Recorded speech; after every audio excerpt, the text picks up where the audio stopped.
শিলিগুড়ি সূর্য সেন পার্কের আধুনিকীকরণ, মহানন্দা নদীর সৌন্দর্যায়নের পরিকল্পনা, এলাকা পরিদর্শনে পর্যটন মন্ত্রী শঙ্কর ঘোষ।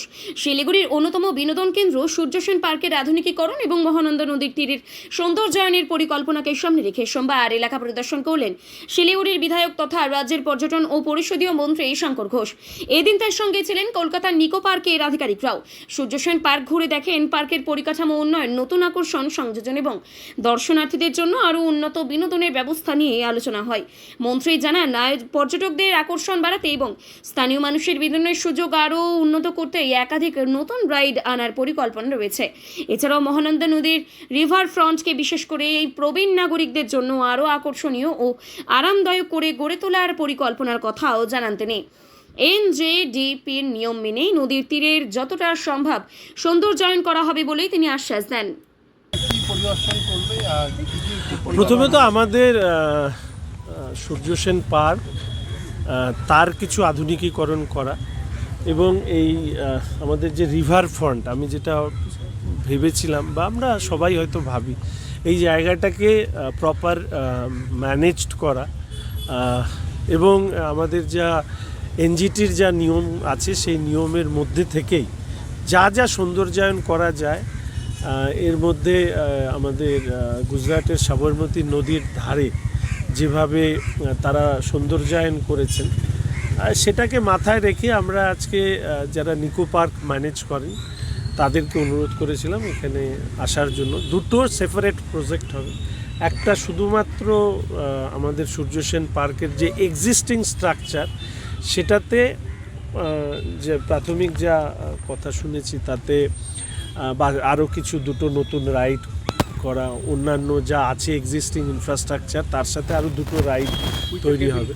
হ্যাঁ, একটা কেবল কারের বন্দোবস্ত করা, একটি ছোট বাচ্চাদের জন্মদিন পালন করবার জন্য এটা একটা উপযুক্ত জায়গা হতে পারে সেই ধরনের একটা ব্যবস্থা রাখা, একটা ক্যাফেটেরিয়া করা, একটা টেরাসের উপরে দাঁড়িয়ে একটু বিশেষ করে আমাদের যেহেতু পাহাড়টা সরাসরি দেখা যায় সেটাকে দেখানো, এগুলো একটা পার্ট। আর এই পার্টটাতে আমি ওনাদের কাছে বলেছি আমাদের শহরের যারা বয়স্ক মানুষ তাদের একটা রিক্রিয়েশন, অ্যামিউজমেন্ট, বা তারা বসে পেপার পড়তে চান, তারা একটু নিজেদের মতন হাঁটতে চান হই হট্টগোল ছাড়া, এবং ছোট শিশুরা একেবারে আমি বলবো যে 6-7 বছর 8 বছর তাদের মা বাবারাও চান, মানে খুব বেশি যদি অ্যাক্টিভিটিস বা বেশি বড় মানুষ আসেন তাদের মধ্যে বাচ্চারা একটু হয়তো একটু তাদের মানসিকভাবে তারা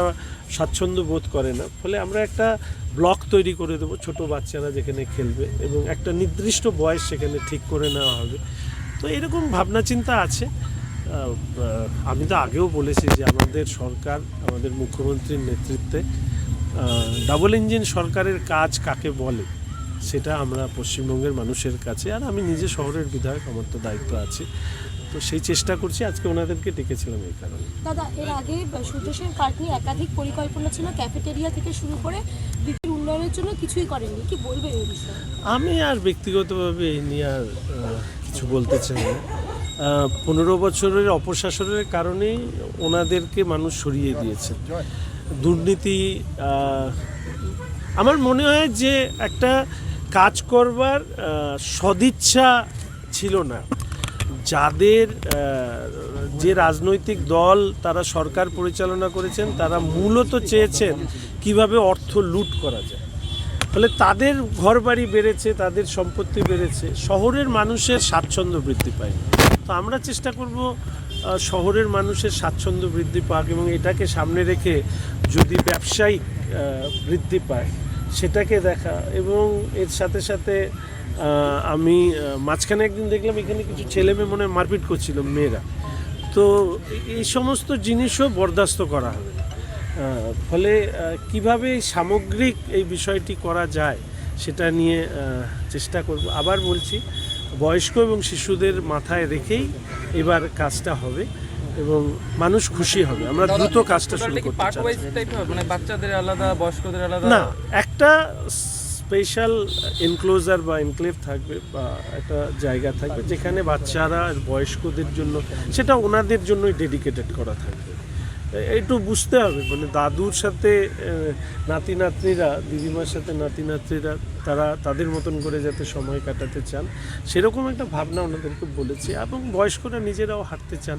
অনেক সময় অল্প বয়সী ছেলে মেয়েদের তাদের বয়সের যা মাধুর্য আছে সেইটা আবার বয়স্কদের অনেকের কাছে সেটা তখন অস্থিরমতি বলে মনে হয়। ফলে এই বিষয়গুলোকে মাথায় রেখে, এই কনসেপ্টকে মাথায় রেখেই বলা হয়েছে। সেই জন্য নিকো পার্ক যারা ম্যানেজ করেন তাদেরকে আমরা ডেকেছি এবং পরবর্তীকালে এক্সপ্রেশন অফ ইন্টারেস্ট তো হবেই এবং সেখানের মধ্যে দিয়ে কাজটা দেওয়া হবে। দাদা, মুখ্যমন্ত্রী শহরে আসছে, বর্ধমান রোডের যে ফ্লাইওভার সেই ফ্লাইওভারের উদ্বোধন দীর্ঘদিনের অপেক্ষা। ঐতিহাসিক, মানে প্রায় 8 বছর ঐতিহাসিক উদ্বোধন।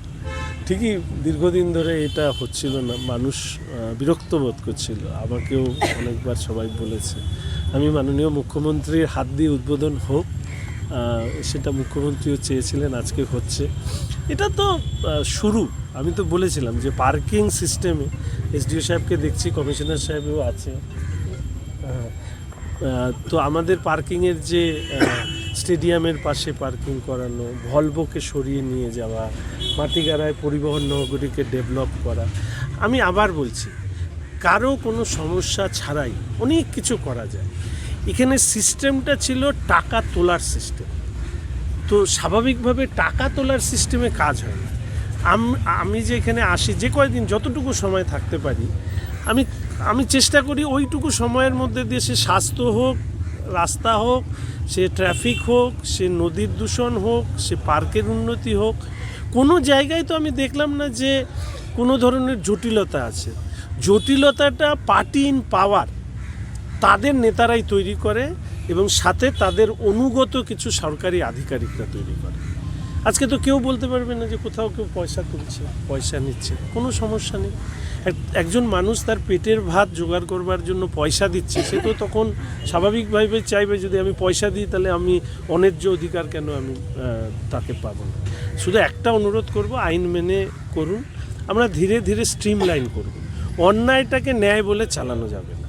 আমি দীর্ঘদিন অন্যায় করে গেছি, ফলে আজকে সেটা ন্যায় পরিণত হয়েছে, এটা হবে। ফলে ন্যায়টা ন্যায়, কিন্তু কোনো দ্রুত জোর জবরদস্তি, কোনো ধরনের আগাম সূচনা ছাড়াই সব কিছু ঠিক হয়ে যাবে না। আমরা ধাপে ধাপে করব। আমি মানুষকে বলবো এমন কোনো কাজ করবেন না যাতে সরকারকে পদক্ষেপ নিতে বাধ্য হয়।